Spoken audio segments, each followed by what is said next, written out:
this cloud, these channels, listen, I'm sure that they think food stores and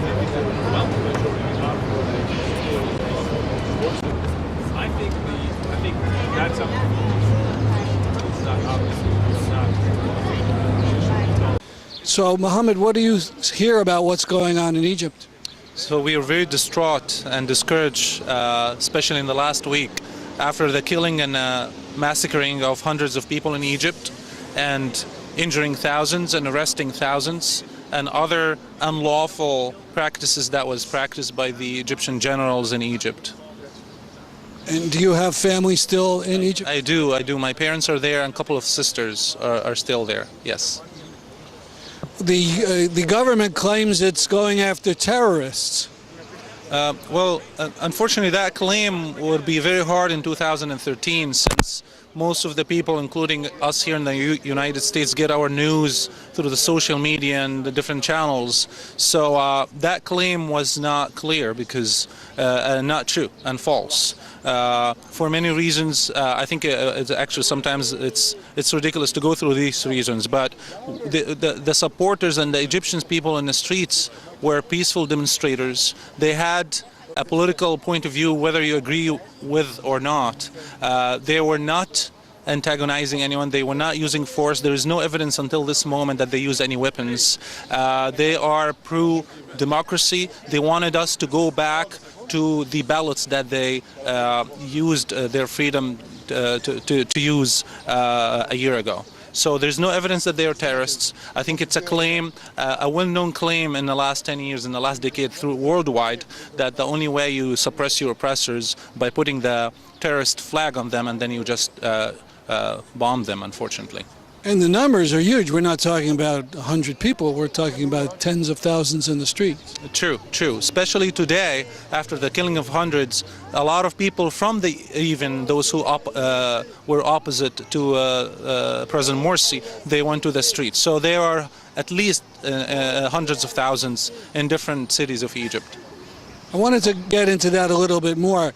It seemed that after the army took over, the original resistance was all pro-Morsi people, but there have been press statements by various groups, left-wing groups, and there's been some resignations in the government. Could you talk about that? Sure. There's a lot of opposition groups and parties were against Dr. Morsi's practices. They went to the street in June 30th, 2013, in order to put pressure on him to use the Constitution to change what he's doing. They did not have and they did not give a permission to the army to use their weapons and to overthrow the democratically elected president. However, when they saw that happened actually, and the clear coup that the generals took over, that's when they start. Once you put generals and unelected officials on the top rank of the country, people will ask themselves, what did we do and what are we doing? And that's why many groups now, they kind of taking a U-turn and said, no, that's not what we went June 30th for. We went June 30th to have democracy, to make the President Morsi to use democracy and constitution to fix things, not to give power to the generals. So yes, a lot of opposition parties, and mainly the party of Dr. Abdel Fattah, who is leading a party that is called Strong Egypt, and Dr. El-Baradi, who is actually the official vice president of Egypt up until Wednesday evening when he actually resigned from his post. And then I guess the most famous Egyptian for Americans would be Mohamed Elsamara, who was in the government with the army and then just quit. He just resigned Wednesday evening, and one of the very interesting statements that he used in the resignation letter, I cannot put on my shoulder these decisions that I disagree with. I cannot allow the killing of the hundreds of people and innocent civilians of Egypt. That's what I'm quoting part of his long letter of resignation Wednesday evening. And he's a Nobel Peace Prize winner. Nobel Peace Prize winner. He was leading one of the most affluent organizations in the UN for 8 years here from the New York office. When you talk to Americans, how are they reacting to the news about Egypt? Confused.